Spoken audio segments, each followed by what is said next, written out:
مانسا د نړۍ تر ټولو شتمن واکمن.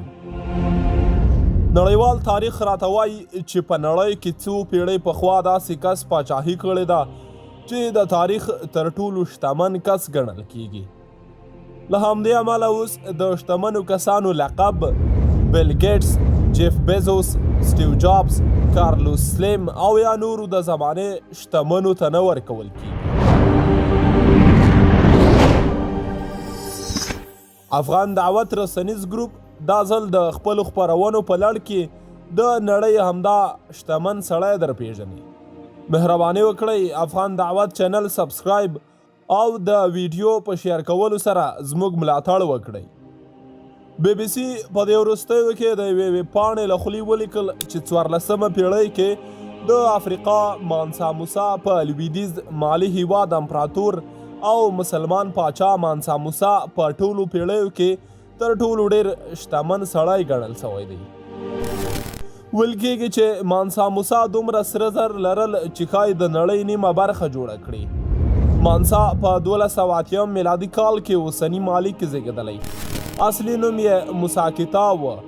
په 1412 میلادي کال کې د مالینکي مملکت واګې ترلاسه کړې او بیا مانسا موسا یا پاچا موسا سو.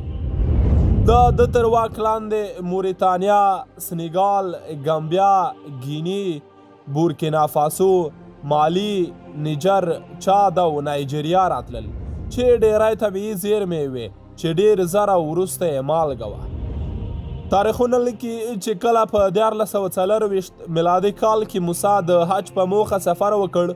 په دې 4000 میله اوږده سفر کې له هغه سره اوښان، آسان او لسګونه زره پوځیان او غلامان هم له وه چې ټول اوښان او آسان په سرو زرو او ورېښمو بار وه. په دې سفر کې 80,000 انسانان او 12,000 حیواناتو برخه لرله.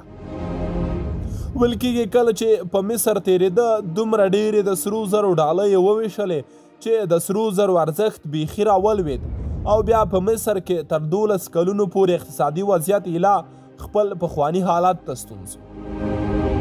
په اوسني مالي کې تمکتو ښار موسی ته ډېر اهمیت درلوده ځکه هلته د خپله شتمني پر مدرسو، پوهنتونونو، کتابتونونو او جوماتونو جوړولو ولګوله.